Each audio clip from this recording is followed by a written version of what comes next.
नाज़रीन, बुरी कारकर्दगी के नतीजे में हुकूमत को इत्तेहादियों से कड़े सवालात का सामना है, लेकिन अपोजिशन की पतली हालत की वजह से हुकूमत का एतमाद आसमान को छू रहा है और अपोजिशन हर नए दिन के साथ अपने मौक़िफ़ बदलती जा रही है। नित नए बयानात से अपोजिशन के अपने रहनुमा भी परेशान है। यही कुछ हुआ जब मरियम नवाज लाहौर में खोखर पैलेस गई और सहाफ़ियों के सवालात से बौखला गई। लेकिन पहले आपको आज हुकूमती, पार्लिमानी और इत्तेहादी जमातों का हाल बताते हैं, जिसमें वज़ीर-ए-आज़म इमरान खान ने अपने अरकान को तसल्ली दी है कि पीडीएम अमली तौर पर खत्म हो चुकी है। उन्होंने जलसों पर पूरा जोर लगाकर देख लिया, अवाम उनका साथ नहीं दे रही है। ये इलेक्शन कमीशन में हमें फंसाना चाहते हैं लेकिन खुद फंस गए।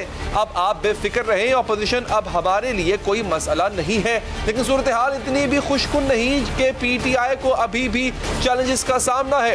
अपोजिशन की तो कोशिश है कि हुकूमत को कोई खतरा नहीं, लेकिन अब हुकूमत को अपोजिशन की बजाय खुद अपने अरकान के सवालात का सामना है। आज इजलास में हुकूमती अरकान असम्बली ने कारकर्दगी पर कई सवालात उठा दिए। अरकान असम्बली ने बढ़ती महंगाई पर बात करते हुए कहा कि महंगाई असल मसला है, इसका कुछ करें। लोग हमसे पूछते हैं, खाने पीने के साथ बिजली की कीमतें भी बढ़ने से अवाम तंग आ चुके हैं। अरकान ने शिकवा किया कि हमारे हलकों में काम नहीं हो रहा, तरक्याती बजट भी कम है और वज़रा ने अरकान को तसल्ली दी कि हम सब्सिडी देंगे, इस पर महंगाई में कमी आएगी। महंगाई पहले से कम है लेकिन असल मसला रुपए की कदर गिरने से हुआ। एक जानिब हुकूमत को अपने अंदर से सवालात का सामना है तो दूसरी जानिब अपोजिशन की हालत अच्छी नहीं है। अपोजिशन एक के बाद एक मौक़िफ़ बदल रही है। असीफों की धमकी देने वाले अब इन हाउस तब्दीली का ऐलान कर रहे हैं। पीपल्स पार्टी के बाद मुस्लिम लीग नवाज की 20 सेनेट इंतखाबात में हिस्सा लेने की वजह चहमागोइयां हो रही है, लेकिन मुस्लिम लीग नवाज की तरफ से सबसे दिलचस्प यू टर्न आज सामने आया जब मुस्लिम लीग नवाज की रहनुमा मरियम नवाज लाहौर में मीडिया के सामने हुकूमत पर तनकीद कर रही थी तो सहाफ़ी ने उनसे चौधरी परवेज इलाही के साथ मिलकर पंजाब में तब्दीली के इम्कान का सवाल पूछा, जिस पर पहले तो मरियम नवाज ने सवाल को नजरअंदाज करने की कोशिश की, लेकिन फिर कहा कि हम ये हुकूमत गिराना नहीं चाहते, ये अपने ही बोझ से अब हुकूमत को 5 साल पूरे करने देंगे। ये हुकूमत खुद ही अपने खात्मे के लिए काफी है। अगर हम इसको 5 साल देना भी चाहें तो ये अपने आप को 5 साल देने को तैयार नहीं है। मरियम नवाज के इस बयान पर सहाफ़ी ने एक और तबसरानुमा सवाल किया। मौक़िफ़ तो आपके अपने बयानिए के खिलाफ जाता है, जिस पर मरियम नवाज ने इन्हें खामोश करा दिया। मैडम, पंजाब में तब्दीली के हवाले से आपके पास काफ़ी नंबर ऑफ गेम्स हैं पंजाब असम्बली के अंदर, तो उसमें कोशिश अगर चौधरी बरादरान आपको अप्रोच करें तो इन हाउस तब्दीली के लिए कोशिश की जा सकती है नून लीग की जानिब से।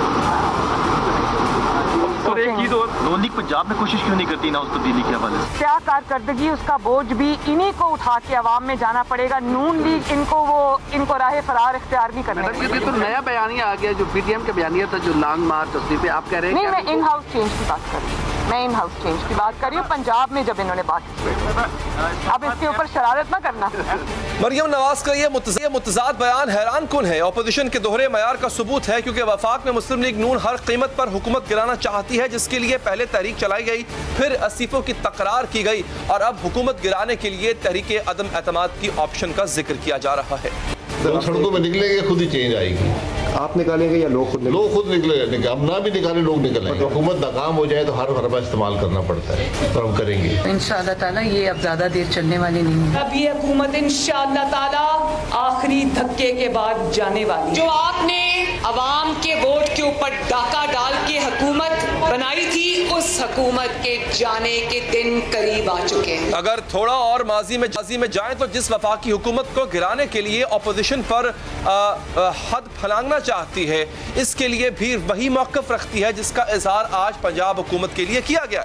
तब मुस्लिम लीग नून के रहनुमा बार बार कह रहे थे कि हम हुकूमत गिराना नहीं चाहते, ये खुद ही अपने बोझ से गिरेंगे। कहते हैं ना कि हुकूमत गिरानी चाहिए। मैं कहती हूँ कि अगर इसकी हुकूमत गिर रही हो, अपने 4 बंदे खड़े करके इसकी हुकूमत को खड़े रखना चाहिए, ताकि लोगों को पता चले। दमादम मस्कलंदर करना हमारी कोई चॉइस नहीं है। हम हुकूमत को डिस्टेबलाइज नहीं करना चाहते। ऑपोजिशन अपने ही तजादात में घिरी दिखाई दे रही है, जबकि हुकूमत को भी कारकर्दगी के चैलेंजेस और अपने अरकान के सवालात का सामना है। इसी पर मजीद बात करेंगे। हमारे साथ मौजूद हैं मुस्लिम लीग नून की अज़मा बुखारी और पीटीआई के रहनुमा जनाब सदाकत अली अब्बासी साहब। दोनों का बहुत बहुत शुक्रिया। अज़मा साहबा, आपसे आगाज करूंगा। आपने पूरी तहरीक चलाई है इमरान खान की गवर्नमेंट को घर भेजने के लिए। पंजाब में अगर आपके पास कोई ऑप्शन है भी सही, या नंबर्स आपके बन भी रहे हैं हुकूमत को घर भेजने की कोई माहौल बन रहा है, आप कहते हैं अपने बोझ तले गिर जाएगी। ये तजाद क्यों है आपके? अगर आप चाहते हैं उनको गिराना तो फिर पंजाब में आप बोझ तले गिरने का इंतजार क्यों कर रहे हैं? बहुत शुक्रिया अली। नहीं, मेरा ख्याल है कि ये कंपैरिजन गलत है कि इमरान खान साहब जो है वो ही असल मोहरा है इस सारी बिसात के अंदर। बेचारे बुज़दार साहब तो होना ना होना बराबर है, वो आज गए कल गए, उनकी कौन सी बात है। सो बुज़दार साहब वो मैटर ही नहीं करते, इसीलिए उनके ऊपर हम अपनी तवानाई भी सर्व करना नहीं चाहते। हम तो नहीं करना चाहते, लेकिन और बहुत कुछ हो रहा है और जो इर्द गिर्द से आप सुन रहे हैं और आपको आवाजें आ रही हैं, ये इसीलिए हम कहते हैं, जो उन्होंने आज मरीम साहिबा ने भी कहा कि ये अपने बोझ से खुद गिरेंगे। ना इनसे इत्तेहादी खुश हैं, ना इनसे अपने MNAs MPs खुश हैं। आज ये इनकी तो छोड़े, जो पार्लियामेंट्री पार्टी हुई नेशनल असेंबली की, उसकी भी बहुत सारी स्टोरीज आपके सामने आई। उसमें जहांगीर तरीन को बार बार जो है वो पंजाब मैनेज करने के लिए बुलाने की बातें की जा रही हैं। तो इसके अंदर मेन फैक्टर और जो जिसके लिए पूरी ये बिसात सजाई गई थी वो इमरान खान है, और Imran Khan is the main culprit जिसने इस मुल्क के अंदर इलेक्टेड प्राइम मिनिस्टर जो थे उनके खिलाफ 126 दिन का धरना किया, अंपायर की उंगली ढूंढने निकले और पूरा 4 साल उन्होंने लेकिन अज़मा साहब मुझे स्ट्रैटेजी जरा समझा दें। मैं तालिब इल्म की हैसियत से पूछता हूं आपसे कि एक जगह ऐसी है जहां पे आपके पास एक आईनी पोजीशन भी मजबूत है, आप नंबर्स के साथ भी उनको गिरा सकते हैं अगर आप चाहें तो वहां पे आप कुछ नहीं कर रहे। वहां आप कह रहे हैं कि जी अपने बोझ के साथ गिरे। आप कहते हैं पंजाब का बेड़ा गर्क कर दिया, पंजाब को सुधारने के लिए आप आ सकते हैं इक़्तिदार में, कल आ सकते हैं अगर आप कोशिश करें तो, लेकिन आप नहीं आएंगे। लेकिन इमरान खान को घर भेजने के लिए, फेडरल गवर्नमेंट को घर भेजने के लिए आप एड़ी चोटी का जोर लगा, आप इस्तीफे देने को भी तैयार हैं, आप सब कुछ करने को तैयार हैं। मुझे ये तजाद समझा दें। नहीं, मैं फिर दोबारा गुजारिश करूंगी कि ये कोई तजाद नहीं है, आप बात समझने की कोशिश करें। अगर आप शतरंज की उसकी बसात की बात करें तो मेन किंग जो है, बात तो उसकी है ना जिसके आगे ये बुज़दार साहब है क्या, ये पौन भी नहीं है बेचारे। लेकिन पहले प्यादे मारे जाते हैं, बादशाह को तो आखिर में मारा जाता है शतरंज में। नहीं, यहाँ बादशाह जो है, बादशाह को पहले मारना इसलिए जरूरी है क्योंकि बादशाह तमाम प्रॉब्लम्स का जो है वो सरगना है। जितने माफियाज हैं उनको वो हेड करता है। जितनी प्रॉब्लम्स हैं इस मुल्क में 2.5 साल की जो बैड गवर्नेंस की और नाअहली की, वो इस बादशाह की वजह से है। अब इसके ऊपर जो पंजाब की जहां तक सूरत हाल है, पंजाब में एक इलेजिटिमेट हुकूमत जो है वो कायम की गई थी।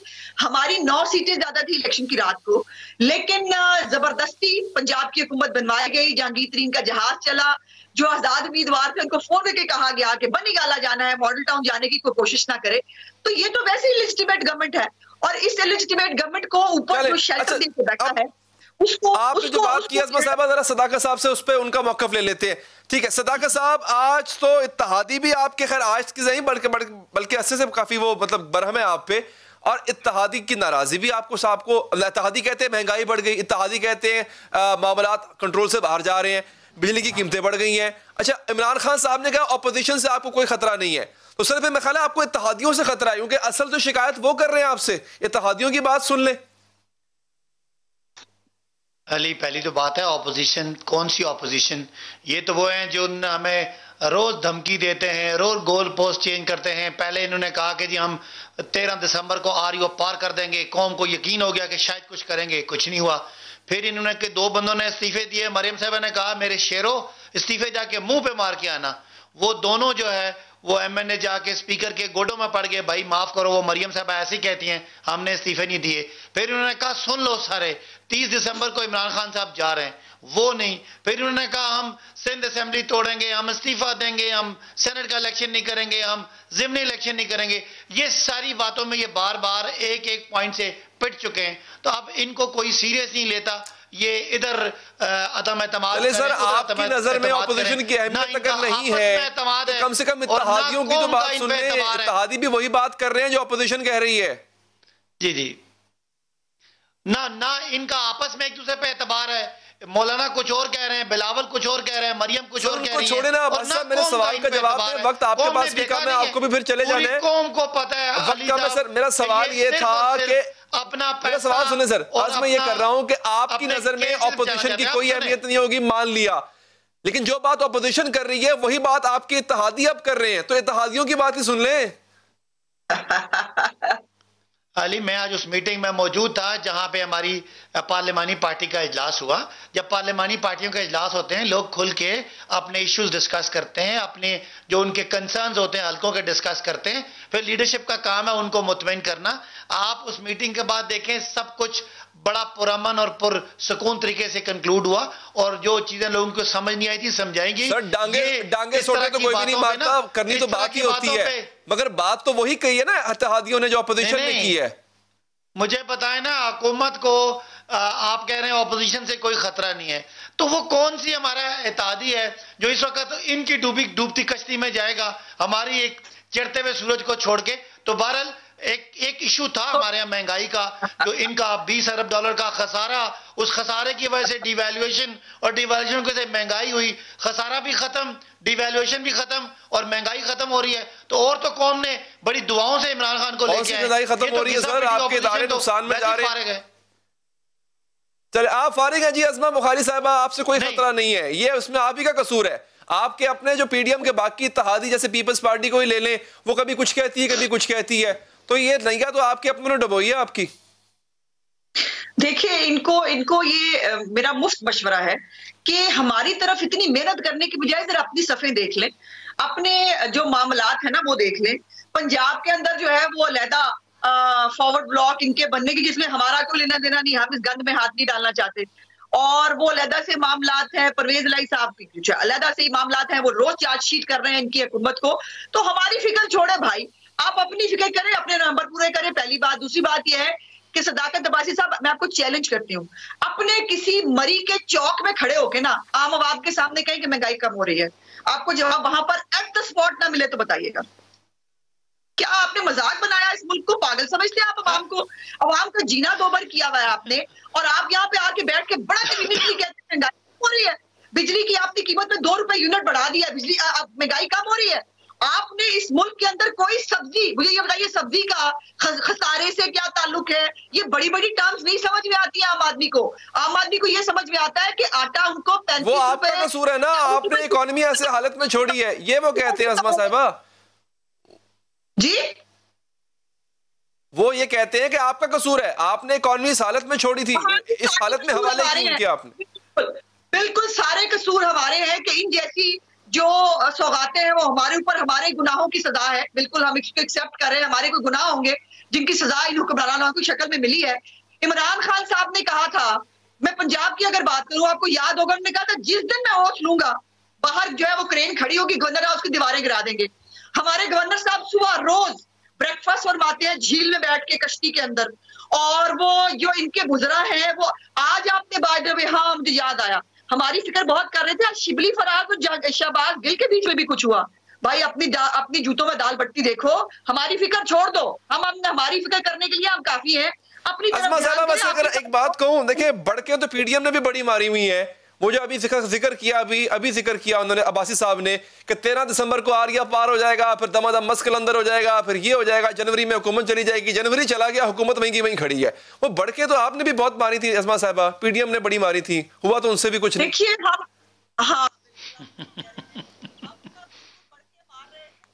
अभी भी मार रहे हैं, बदस्तूर बढ़ के मारी जा रही है। जो तरीकाकार से होते हैं, हमने पार्लियामेंट पे हमला नहीं किया, हम पीटीवी के अंदर नहीं घुसे, हमने इस्लामाबाद आप करने जोगे ही नहीं है, बंदे होंगे तो हमला करेंगी ना। अरे भाई हौसला, उनको ईंटें नहीं मारी, वाकई ये सब हमने नहीं किया, और हम आईनी और जमहूरी तरीकाकार से आगे बढ़ना चाहते हैं।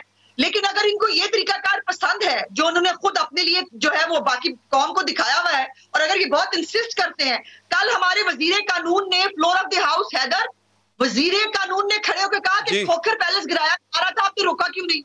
वो हमें लाख कानूनियत पे ताने मार रहे थे, वो कहते रोकना था ना बजोरे बाजू, क्यों नहीं खोखर पैलेस? और उसके बाद क्या हुआ? आज हाई कोर्ट ने इनके मुंह में तमाचा मारा है, और वो जो ये कागज लहरा के कब्जा माफिया, ये बाबा माफिया, वो माफिया, शहजाद अकबर है कब्जा माफिया का सरगना, जिसके भाई ने पिंडी में जमीन पर कब्जा किया। इमरान खान ने कब्जा। एक बात पूछूं आपसे, एक बात पूछूं आपसे, ये मैं बिल्कुल सियासत से हट के बात पूछने जा रहा हूं आपसे अज़मा साहिबा। मैं आपको बिल्कुल अपना, आप एक बड़ी पुरानी सियासी वर्कर हैं और लाहौर शहर को भी आप जानती हैं, आप अच्छा खासा जानती हैं।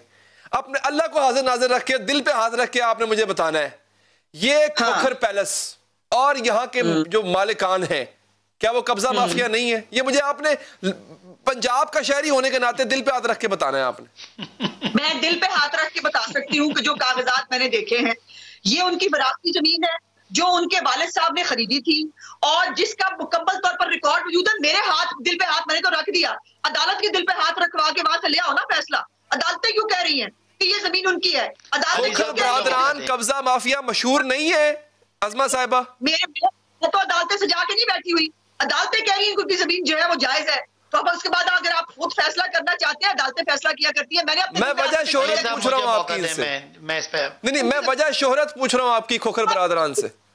हाथ रख के बनी गाला जो है वो फेक एनओसी पे जो आपने बनाया था, वो कोई गिफ्ट है, वो बेनामी है, वो क्या है, वो भी बता दे किसी दिन।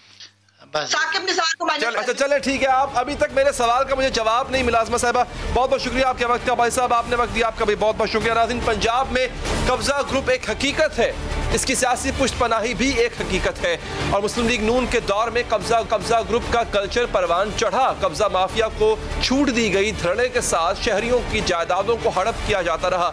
कब्जा गैंग्स को इतनी शह दी गई कि लाखों एकड़ सरकारी अराजी तक पर कब्जे हो चुके हैं। उस वक्त लाहौर में कब्जा माफिया ने महकमा माल की 31,000 कनाल, LDA की 636 कनाल और महकमा जंगलात की 280 कनाल अराजी हथियार रखी है। और जब उनके खिलाफ एक्शन किया जाता है तो इस कार्रवाई पर भी सियासत चमकाई जाती है।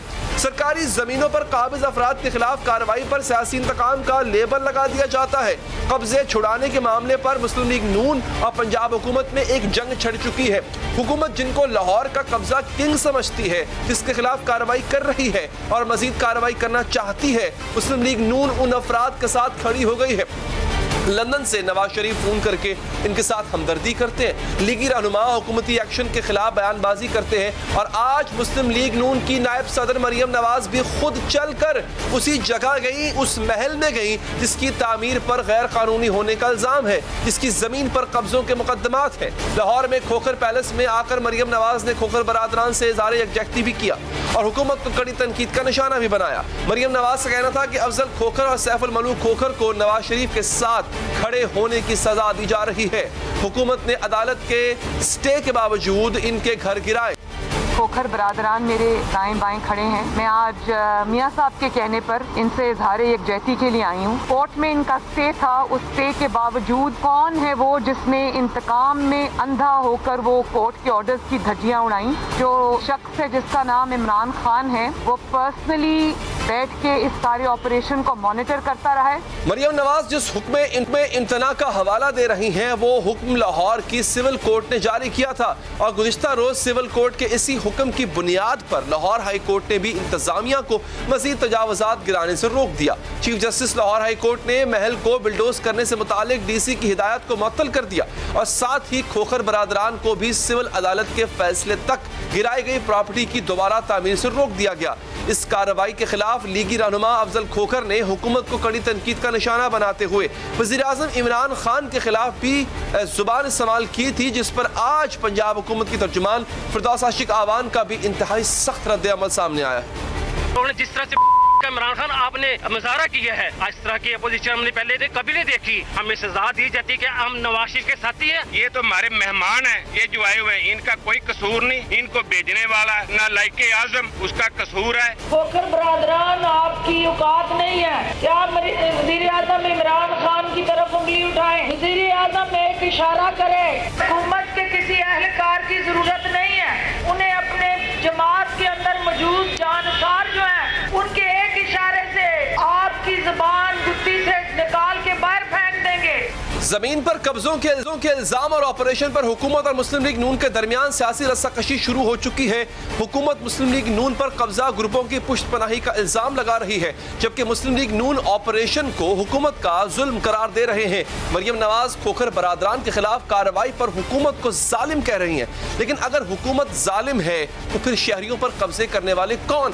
पुलिस के पास किस किस के खिलाफ कब्जों की शिकायतें होती रही हैं और पुलिस इन शिकायतों पर मुकदमे क्यों दर्ज करती रही है? आइए बहुत बड़ी ज्यादती इनके साथ उस दिन हुई। इनकी बहनों के, बेटियों के घर गिराए गए। निजाम चल सकता है, जुल्म का निजाम नहीं चल सकता। पुलिस रिपोर्ट्स खोखर बरादरान को लाहौर में कब्जा माफिया का किंग करार देती रही हैं। महकमा एंटी करप्शन खोखर बरादरान पर सैकड़ों कनाल अराजी पर नाजायज कब्जों का जिम्मेदार करार दे चुकी है। फरवरी 2019 में सुप्रीम कोर्ट में पेश की गई रिपोर्ट के मुताबिक खोखर बरादरान ने सरकारी अफसरों की मिली भगत से जमीनों की फर्दें जारी की, जिसमें से 8,700 कनाल में से 402 कनाल अराजी गैर कानूनी तौर पर मुंतकिल की गई है और कौमी खजाने को भारी नुकसान पहुंचाया गया। डीजी एंटी करप्शन की अदालत को बताया कि खोखर बरादरान के खिलाफ 5 मुकदमात भी दर्ज किए गए हैं। मुतनाज़ खोखर पैलेस के हवाले से महकमा रेवेन्यू की तहलका खेज रिपोर्ट सामने आ चुकी है, जिसके मुताबिक जमीनों की ट्रांसफर कानूनी तरीक़ेकार के मुताबिक नहीं हुई है। खोखर बरादरान ने पहले जमीनों पर कब्जा किया, बाद में ट्रांसफर करवाए। 77 कनाल पर मुश्तमिल खोखर पैलेस 2005 में तामीर हुआ और इसकी रजिस्ट्रियां 2012 में हुई। रिपोर्ट के मुताबिक खोखर पैलेस में 10 कनाल अराजी नाले की जबकि रास्तों की सरकारी जमीन भी शामिल है। लेकिन आम लोगों की दुहाई को छोड़ दें तो पुलिस केसेस को भी छोड़ दें, अगर हम महकमा एंटी करप्शन और महकमा रेवेन्यू की रिपोर्ट्स को भी नजरअंदाज कर दें, इसके बावजूद भी खोखर बरादरान को मासूम कहना मुश्किल है। खोखर बरादरान के हवाले से सुप्रीम कोर्ट के सख्त तरीन रिमार्क्स भी सामने हैं। साबिक चीफ जस्टिस साकिब निसार ने 2 साल पहले खोखर पैलेस से कब्जा खत्म करने का हुक्म दिया था। लाहौर में जायदादों पर कब्जे के खिलाफ अज खुद नोटिस की समाअत के दौरान साबिक चीफ जस्टिस ने कहा था, कब्जे का कल्चर खोखर बरादरान ने मुतारिफ कराया। ऐसे लोगों ने पाकिस्तान को तबाह कर दिया है। मुल्क में बदमाशी नहीं चलने दूंगा। जस्टिस साकिब निसार चले गए, लेकिन बदमाशी का कल्चर आज भी जारी है और हुकूमत कोशिश कर रही है कि कब्जा माफिया को लगाम डाली जाए। और सिर्फ खोखर बरादरान ही नहीं बल्कि मुस्लिम लीग नून के मजीद 50 रहनुमाओं पर भी सरकारी अराजी पर कब्जों का इल्जाम है। इस हवाले से पंजाब हुकूमत एक फहरिस्त भी मंजर आम पर ला चुकी है।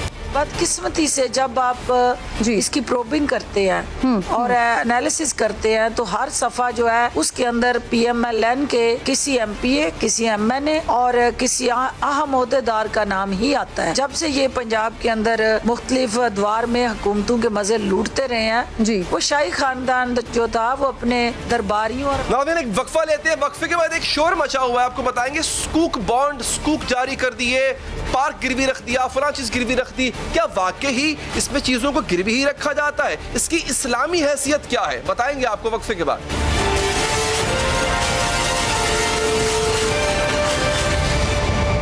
नाज़रीन, हुकूमत जब सरमाए की कमी का शिकार हो तो कर्ज लेती है, बैनुल-अक़वामी मालियाती इदारों के पास जाती है, उनकी शराइत मानने पर मजबूर होती है। इन शराइत के नतीजे में महंगाई होती है, ऊपर से कर्ज पर सूद भी अदा करना पड़ता है। कभी हुकूमत बॉन्ड्स भी जारी करती है और इन बॉन्ड्स के एवज अपनी गारंटी देती है। लोग हुकूमत की गारंटी पर एतबार करते हुए वो बॉन्ड्स खरीद लेते हैं। क्यों? हुकूमत को पैसे तो मिल जाते हैं, लेकिन इन पैसों पर भी सूद अदा करना पड़ता है। लेकिन सरमायाकारी हासिल करने का एक तरीका इस्लामी भी है, जिससे माजी की हुकूमतों ने भी फायदा उठाया और मौजूदा हुकूमत भी उठा रही है। यह तरीकाकार शरई उसूलों के मुताबिक है और इसमें सूद भी अदा नहीं करना पड़ता। इस तरीके के तहत हुकूमत सूक जारी करती है। इसमें हुकूमत गारंटी नहीं देती, बल्कि हुकूमत की मलकियत में मौजूद किसी चीज को गारंटी समझा जाता है, बतौर जमानत रख दिया जाता है और बतौर जमानत रखी जाने वाली इमलाक की मालियत लिए गए कर्ज के बराबर या उससे ज्यादा होती है। और यही हुकूमत पाकिस्तान इस बार भी करने जा रही है। ये एक कंडीशन होती है इस्लामिक फाइनेंसिंग में, जो इजारा फाइनेंसिंग होती है, कि आपको एक अंडरलाइंग एसेट चाहिए होता है। ये नहीं है कि वो गिरवी रख लिया जाएगा या वो उस पर कोई किसी का चार्ज होगा, वरना तो हुकूमत पाकिस्तान अपनी गारंटी भी दे सकती है। लेकिन चूंकि इस्लामी बैंकिंग का जो शराइत हैं उसको पूरा करना होता है, इसलिए उसके साथ किसी ना, और माजी में ये मोटरवे भी और एयरपोर्ट्स भी और ये होते रहे हैं। जो फर्द भी स्कूक हासिल करता है वो एक तरह की सरमायाकारी करता है।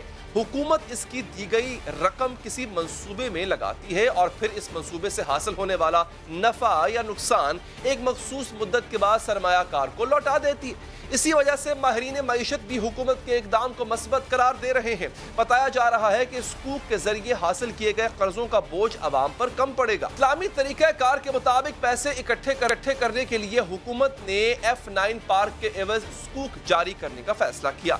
लेकिन वजीर आजम इमरान खान ने इसकी मुखालफत की। वफाकी काबीना के इजलास में वजीर आजम इमरान खान ने पूछा कि F9 पार्क को गिरवी रखने की तजवीज़ आई ही क्यों, तो सेक्रेटरी फाइनेंस ने बताया कि इसे अलामती तौर पर गिरवी रखना था। वजीर आजम इमरान खान ने वजारत खजाना के हुक्काम को हिदायत की कि F9 पार्क की जगह इस्लामाबाद क्लब को गिरवी रखने की समरी भेजी जाए। वजीर आजम ने यह भी कहा कि अवामी मकामात को गिरवी रखने का गलत तासुर जाता है। अपोजिशन जमातों की जानिब से भी इस फैसले पर तनकीद की गई। ये कर्जा पाकिस्तान को गिरवी रख रहा है और अब बात यहाँ तक पहुँच गई है कि F9 पार्क गिरवी है। इमरान खान साहब अपने 300 कनाल का महल क्यों नहीं गिरवी रखते? आज तनकीद करने वाली अपोजिशन खुद अपने अदवार में भी स्कूक जारी कर चुकी है।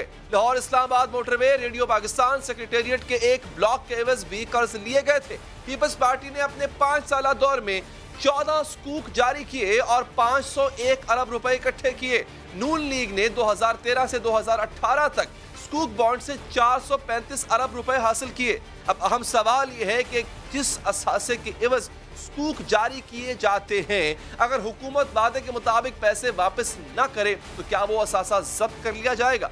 सुनिए 2017 में नून लीग के वजीर कानून जाहिद हामिद ने इस बारे में क्या बताया था। ये जो पहली दफ़ा जिन्ना इंटरनेशनल एयरपोर्ट को रखा गया मॉर्गेज करके और सुकूक लिया जाए, वो 2010-11 मैंने कहा था और हमें सबको पता है किसकी गवर्नमेंट थी 2010-11 में। ये डूम एंड ग्लूम सिनारियों में कभी ये हो सकता है कि जी गवर्नमेंट ऑफ पाकिस्तान रकम वाकफ सुकूक के पैसे ना वापस करे और जिन्ना इंटरनेशनल एयरपोर्ट कराची किसी के हाथ चले जाए, प्लीज़। लिहाजा ये ऐसी कोई बात नहीं है। इसी पर बात करेंगे। हमारे साथ इस वक्त मौजूद हैं इस्लामिक बैंकिंग के माहिर जनाब इब्नुल हसन साहब। इब्नुल हसन साहब बहुत बहुत शुक्रिया आपके वक्त का। मुझे पहले ये बताइएगा, क्या स्कूक जारी करना या स्कूक बॉन्ड जारी करना ये एक आम और मुनासिब बात है हुकूमतों के लिए? क्या दीगर हुकूमतें यानी बाकी ममालिक में भी ऐसा होता है, अगर उनको पैसा चाहिए होता है तो वो स्कूक या स्कूक बॉन्ड जारी करें? सुकूक में होता क्या है कि सुकूक में आप किसी मकसद के तहत सुकूक इशू करते हैं और सुकूक जो होता है वो सरमाया इकट्ठा करने का तरीका है। दरअसल सुकूक एक्नॉलेजमेंट है, यानी रसीद है। ये पुराने ज़माने में अरबी में एक होता था साक, यानी हमने तुमसे माल लिया, हमने तुम्हें रसीद दे दी। जब उसको हम जमा में लेके आते हैं तो वो सुकूक हो जाता है। और सुकूक एक रसीद है जिसको जो सरमाया जो लगाता है उसको रसीद दी जाती है कि तुमसे हमने सरमाया लिया, इस काम के लिए लिया, इस मकसद के लिए लिया, इस वक्त के लिए लिया और वक्त आने पर हम तुम्हें सुकूक के नताइज से आगाह करेंगे कि ये मुनाफा मिला और या तुम्हें नुकसान हुआ। अब सवाल पैदा ये होता है कि जब वक्त के ऊपर जब हम डिक्लेरेशन करते हैं तो जो कुल मुनाफा होता है उससे हम नंबर ऑफ सुकूक को डिवाइड करते हैं तो हमें पर सुकूक मुनाफा मिल जाता है। और पर सुकूक मुनाफे में अगर अली हैदर आपके पास 10 सुकूक हैं तो 10 सुकूक को पर सुकूक जब मुनाफे से हम मल्टीप्लाई करते हैं तो आपको मुरक्कब मुनाफा मिल जाता है, यानी टोटल प्रॉफिट आपको मिल जाता है। जबकि बॉन्ड में ये बिल्कुल मुख्तलिफ। बॉन्ड में तो आपसे उन्होंने 100 रुपये लिया और कहा मैं आपको 7% दूंगा, तो अब आपको बॉन्ड में 7% गारंटेड है। आप कोई चीज़ सरमायाकारी में या फाइनेंस में कोई चीज़ गारंटी नहीं कर सकते। हर चीज़ जो होती है वो मामलात जो होते हैं वो आपके मैच्योरिटी पे यानी एंड ऑफ द डे के ऊपर होते हैं। बॉन्ड में आपको गारंटी कर दी जाती है। गारंटी दरअसल अल्लाह ताला के अलावा कोई और गारंटी नहीं कर सकता, और जब आप गारंटी करते हैं तो आप शिर्क में चले जाते हैं। चले अच्छा, अब यहाँ पे अब्दुल हसन साहब, दुनिया में क्या राइज है, मतलब इस्लामी ममालिक खास तौर पे, बल्कि मैंने तो ये सुना है कि बरतानिया ने भी स्कूक इशू किए हैं ताकि वो इस्लामिक इन्वेस्टमेंट को अट्रैक्ट कर सके। तो क्या दुनिया में ममालिक खास तौर पे इस तरह से सुकूक जारी करते हैं और वहां पर ऐसी बड़ी बड़ी एंटरप्राइजेस को एज ए कोलेट्रल रखवाया जाता है, गिरवी रखवाया जाता है? जनाब, सुकूक इशू ही कोलेट्रल बेस पे किए जाते हैं। सुकूक के पीछे एक मकसद होता है और मकसद के साथ एक मटीरियल होता है, तब सुकूक इशू होता है। अच्छा, दुनिया भर में जो सुकूक इशू हो रहे हैं अगर वो अप्लाइड रेट के ऊपर हो रहे हैं तो वो गलत है। अप्लाइड रेट नहीं होता है। अप्लाइड रेट आप कर नहीं सकते हैं, आप पहले से निशानदेही नहीं कर सकते कि मैं तुम्हें 7% दूंगा या तुम्हें 8% दूंगा या 9% दूंगा। आपको क्या मालूम कि आज मैंने सुकूक बुक किए हैं और 1 महीने के बाद मेरी प्रॉफिटेबिलिटी क्या आएगी, आपको तो नहीं मालूम। तो लिहाजा आप फॉरवर्ड में कोई चीज़ कंफर्म नहीं कर सकते। सुकूक में, बॉन्ड में आप कर सकते हैं, लेके बॉन्ड में तो आप गारंटी दे देते हैं कि भाई मैं आपको 100 रुपये ले रहा हूँ और 105 रुपये आपको दूंगा मुनाफा। इसमें आप सुकूक में नहीं कर सकते हो। पूरी दुनिया में सुकूक इशू हो रहे हैं, अब वो इस्लाम के नाम पे हों या क्रिश्चियनिटी के नाम पे हों या जुइज़म के नाम पे हों, वो बहरहाल बॉन्ड इशू हो रहे हैं और आप उसको सुकूक का नाम दे दें या बॉन्ड का नाम दे दें, आपकी अपनी मर्जी है। अच्छा, तो इब्दुल हसन साहब, क्या इस्लामी निज़ाम में और भी तरीके हैं कर्ज हासिल करने के, कर्ज देने के, जिनमें सूद शामिल ना हो? और हुकूमत जो है, वो हुकूमत की बात कर रहा हूं मैं, हुकूमतें कर्ज दे सके और कर्ज ले भी सकें? नहीं, देखो अली हैदर, मैं आपको एक बात बताऊं, इस्लाम में कर्ज का तसव्वुर ही नहीं है, कर्ज होता ही नहीं है। इस्लाम में सरमायाकारी होती है, यानी फाइनेंसिंग होती है। कर्ज जो होता है वो लाइबिलिटी होती है, यानी वो आपको वापस करना होता है, जबकि फाइनेंसिंग के अंदर आपकी एडजस्टमेंट होती है।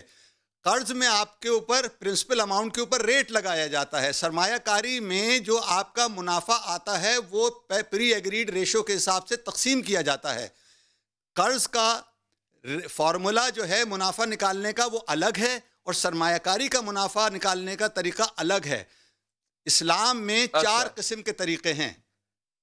इस्लाम में इस्लामिक फाइनेंसिंग के अंदर या तो आप एबिलिटी पे फाइनेंसिंग करते हैं, यानी इंसान की कारकर्दगी पे करते हैं, या आप कोमोडिटी पे करते हैं, यानी अशिया पे करते हैं, ट्रेड फाइनेंसिंग करते हैं, या आप वेंचर फाइनेंसिंग करते हैं या इक्विटी फाइनेंसिंग करते हैं, और या फिर आप प्रॉपर्टी फाइनेंसिंग करते हैं, यानी आपके जो असासा हैं उनके तहत फाइनेंसिंग करते हैं, यानी आपको कोई इमारत लेनी है, कोई गाड़ी लेनी है, कोई बिल्डिंग लेनी है, तो उसके तहत होता है।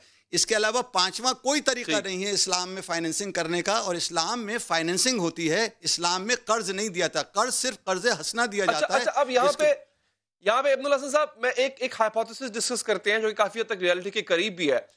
गवर्नमेंट है, कोई भी गवर्नमेंट है, उसको पैसे चाहिए और पैसे उसको कर्ज की सूरत में चाहिए, तो क्या करें कि कर्ज भी मिले उसको, या जो आप कह लेंगे, आप तसव्वुर तो नहीं है कर्ज का, लेकिन उसकी नीड भी पूरी हो, उसको पैसे भी मिले और उसको सूद पर भी पैसे ना मिले, उसको सूद ना अदा करना पड़े। इस्लाम में तरीके हैं इस तरह के? बहुत तरीके हैं इस्लाम में। आप हर ट्रांजैक्शन के आगे इंशाअल्लाह ताला लगा दें, आपका कर्ज जो है वो सरमायाकारी में तब्दील हो जाएगा। आप अल्लाह को बीच में लेके आइए ना। आप अपने तहत गारंटी क्यों देते हैं कि गवर्नमेंट क्यों कहती है कि जी मैं आपको 10% दे दूंगा लेके? अरे भाई, अल्लाह इंशाअल्लाह ताला मेरे मुनाफा होगा, उसमें से आपका रेशो जो है वो इतना है। आखिरकार आप नेशनल सेविंग को कर ही रहे हैं ना। नेशनल सेविंग तो आपको कहीं भी लिख के नहीं देता कि मैं आपको 10% दूंगा या 4% दूंगा, वो तो कहता है जनाब इतना मुनाफा होगा, इतना मुनाफा दूंगा, एग्रीगेटेड मुनाफा इतना है।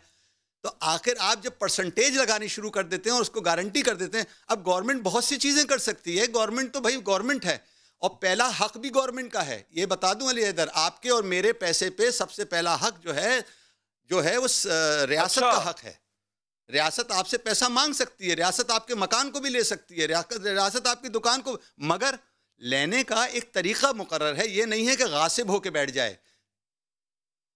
सही। अच्छा सर, बिल्कुल आखिरी सवाल, ये बड़ा अवामी सवाल है इब्नुल हसन साहब, कि IMF से, वर्ल्ड बैंक से, ऐसे इंस्टीट्यूशन से, फाइनेंशियल इंस्टीट्यूशन से जो कर्जा देते हैं, फिर उसके ऊपर एवज भारी भारी सूद हमें अदा करना पड़ता है, क्या छुटकारा मुमकिन है अगर हम इस्लामी तरीके पे शिफ्ट हों और ये जो हमें, अगर गवर्नमेंट की जो नीड है वो अवामी सरमायाकारी से पूरी हो, इसको आप कर्ज कह लें, सुकूक कह लें, कुछ भी कह लें, क्या पॉसिबिलिटी है सर? क्यों नहीं पॉसिबिलिटी है, क्यों नहीं, हर चीज़ मुमकिन है। देखें, काम करने का एक तरीका होता है। अगर आप आंखें अपनी फेरेंगे तो आप कुछ नहीं कर सकते। अगर आंखों में आंखें डाल के अगर आप कोई काम करेंगे तो आप अपने काम को कर जाएंगे। मसलन अब आप देखें, आपकी जो पूरी टोटल सर्कुलेशन ऑफ वेल्थ है उसमें से तकरीबन 44 से 55% वेल्थ जो है वो हिडन वेल्थ है। वो हिडन वेल्थ कहाँ है? 5000 के नोट में है, 1000 के नोट में है और 500 के नोट में है।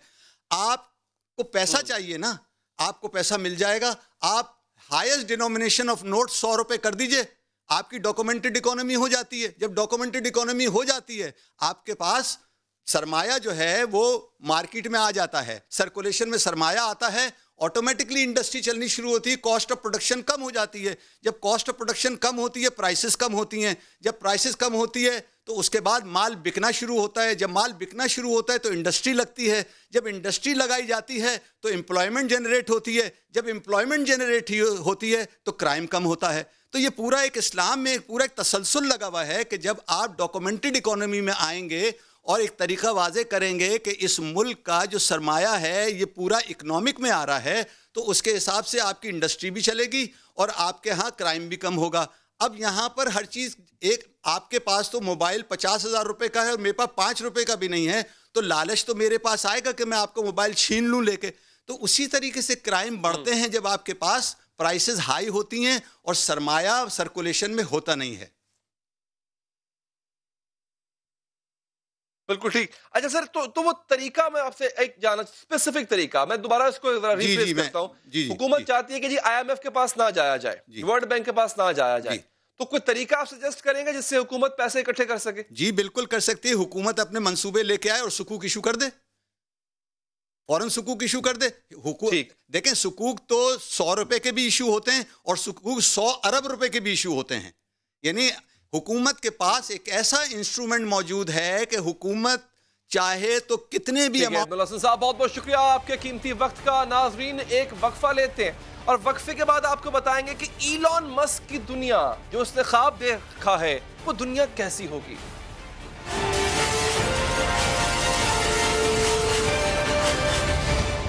नाज़रीन, आज का इंसान किस तरह रह रहा है, किस तरह सफर करता है, किस तरह एक दूसरे से राबते में आता है, किस तरह सोचता है, सिर्फ एक शख्स इस सब को बदलने जा रहा है और उस शख्स का नाम है इलॉन मस्क, जो इस वक्त दुनिया का अमीर तरीन आदमी है। इलॉन मस्क ने अपनी सोच से आइंस्टाइन को भी शायद कहीं पीछे ही छोड़ दिया होगा। ये शख्स इंसानी जिंदगियों को बेहतर बनाने के ऐसे मंसूबे पर काम कर रहा है जिनके बारे में हम सोच भी नहीं सकते, और उन शोबों में कर रहा है जिनके बारे में हम सोच अब तक हमने बात करना इतना गवारा नहीं किया, इस पर हमने डिस्कशन बहुत कम की है। ये तक सोचने में मुश्किल हो रही है कि इलॉन मस्क के बारे में कुछ बताना है तो शुरू कहां से की जाए। इलॉन मस्क बिजली से चलने वाली कारें बना रहे हैं, एक चार्जिंग के बाद कार को ज्यादा दूर तक सफर करने के काबिल बना रहे हैं, ऐसी बैटरीज बनाने पर काम कर रहे हैं जो दिनों नहीं बल्कि कई महीनों तक चल सकती है।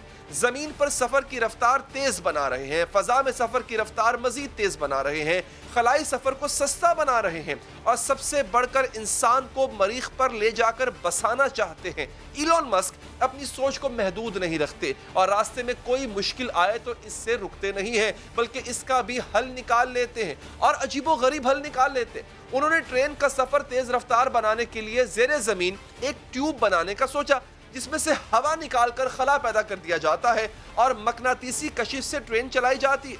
हवा ना होने से ट्रेन 600 मील फी घंटे की रफ्तार से चलेगी। जो सफर आज 6 घंटे में तय हो रहा है वो सिर्फ 30 मिनट में तय हो जाएगा। सफर भी तेज रफ्तार और इसे ऑपरेट करना भी सस्ता पड़ेगा। लेकिन मसला ये आया कि सिर्फ इंफ्रास्ट्रक्चर खड़ा करने की लागत ही बहुत ज्यादा है। सिर्फ 1 मील तक टनल खोदने और रेल का निजाम नस्ब करने में $1 अरब लगते हैं। लेकिन इलॉन मस्क ने इसका हल ये सोचा कि अभी बोइंग कंपनी बना ली है, अपनी बोरिंग कंपनी बना ली है, यानी जो बोर करती है, जमीन में खुदाई करती है। और जब कंपनी बन गई तो इलॉन मस्क ने सोचा कि मैं सुरंगें तो खोद ही रहा हूं, क्यों ना यहां पर कारें भी चला दी जाए।